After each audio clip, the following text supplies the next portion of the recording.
Shalom adik-adik. Loh, kok nggak ada suaranya? Shalom adik-adik. Hari ini semangat nggak? Sukacita nggak? Hayo, mana senyumnya? Sudah mandi belum? Hari ini kita mau beribadah ya. Sudah siap belum? Adik-adik, sebelum kita beribadah, kita berdoa dulu ya. Lipat tangannya, tutup matanya, kita berdoa. Tuhan Yesus, kami kembali beribadah kepadamu Tuhan. Kami mengucap syukur karena kami dapat beribadah kepadamu. Kami dapat berkumpul dengan keluarga kami. Tuhan berkati ibadah ini dari awal hingga akhirnya. Amin.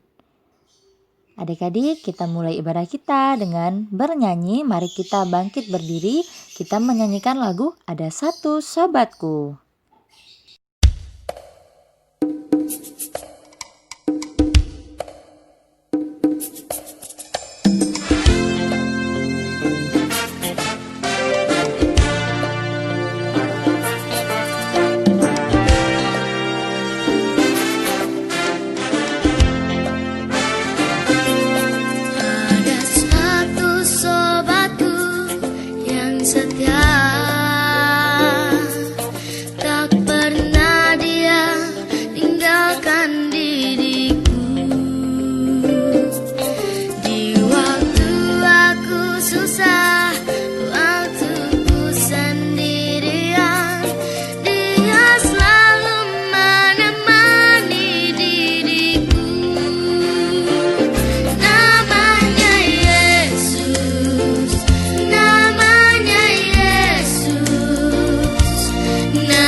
Saatnya memasuki pemberitaan firman Tuhan, tapi siapkan Alkitab dulu ya.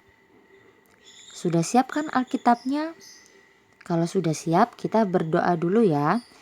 Lipat tangan, tutup mata, mari kita berdoa.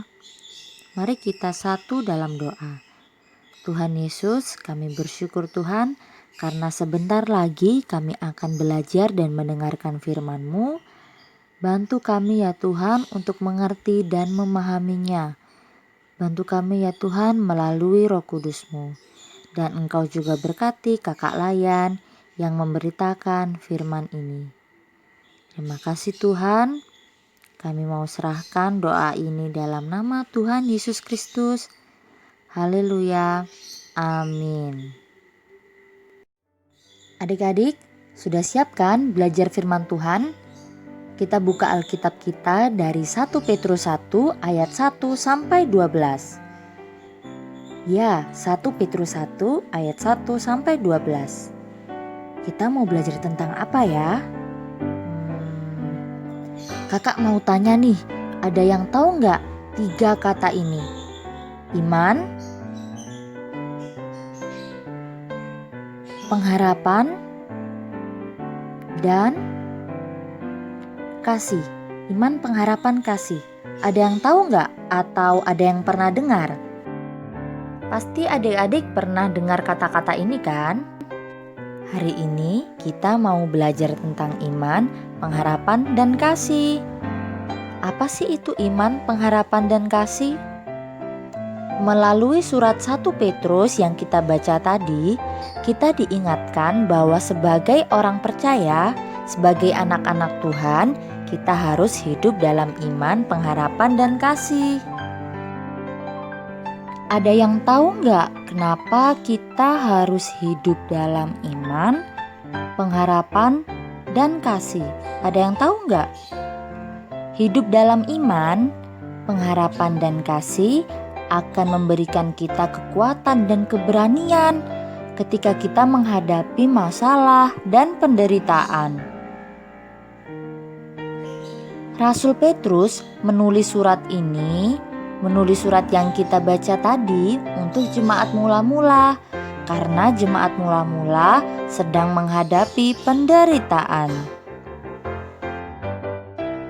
Rasul Petrus mengingatkan kita melalui surat yang ditulis tadi, surat Petrus untuk jemaat mula-mula, bahwa kita sebagai orang percaya, sebagai anak-anak Tuhan, harus hidup menurut teladan Yesus Kristus, menurut kebaikan Tuhan Yesus. Dalam menghadapi penderitaan, kita juga harus tetap berpengharapan. Hidup berpengharapan itu apa sih, Kak? Hidup berpengharapan adalah hidup yang selalu mengandalkan Tuhan Yesus dalam segala situasi. Ketika kita susah, kita mengandalkan Tuhan Yesus. Ketika kita sedih, ada masalah, kita tetap terus mengandalkan Tuhan Yesus. Hidup yang berpengharapan akan memberikan kekuatan iman. Ketika kita berpengharapan kepada Tuhan Yesus, kita jadi semangat lagi. Dan kemampuan untuk tetap meneruskan kasih Kristus kepada semua orang. Ingat ya, hidup yang beriman adalah mendasarkan diri kita pada karya penebusan melalui kebangkitan Tuhan Yesus. Kak, aku masih gak ngerti hidup yang beriman itu seperti apa. Maksudnya gini, adik-adik ingat gak cerita Tuhan Yesus disalib untuk menebus dosa manusia? Ya, ketika kita percaya bahwa Tuhan disalib dan menebus dosa kita akan diselamatkan oleh Tuhan. Sehingga kita harus hidup yang beriman dan percaya bahwa Tuhan akan menebus dosa kita. Iman dan pengharapan senantiasa memampukan kita untuk terus melihat ke depan. Maksudnya apa sih, Kak? Ketika kita beriman dan berpengharapan kepada Tuhan, kita akan terus semangat meraih cita-cita kita.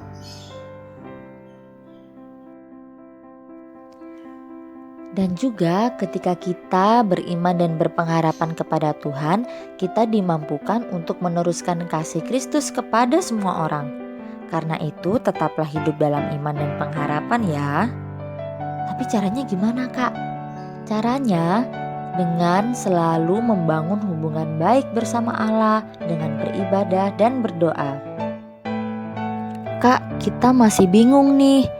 Bagaimana caranya supaya kita hidup dalam iman, pengharapan, dan kasih. Kasih tahu dong Kak. Sesuai firman Tuhan 1 Petrus 1 ayat 1-12, kita diajarkan untuk hidup dalam iman, pengharapan, dan kasih. Nah, caranya kita harus rajin berdoa, rajin beribadah, selalu meminta tolong Tuhan Yesus, dan percaya bahwa Tuhan akan menolong dan membantu adik-adik. Mengerti kan? Nah, sekarang waktunya kita menutup ibadah kita dengan berdoa ya. Lipat tangan, tutup mata, mari kita berdoa. Tuhan Yesus, kami bersyukur Tuhan karena kami telah memuji-Mu, kami telah belajar dan mendengarkan firman-Mu. Kami telah belajar ya Tuhan untuk hidup dalam iman, pengharapan, dan kasih. Sertai kami ya Tuhan agar kami dapat selalu menuruti segala firman-Mu. Terima kasih ya Tuhan, dalam nama Tuhan Yesus Kristus kami sudah berdoa. Amin. Selamat hari Minggu, Tuhan Yesus memberkati.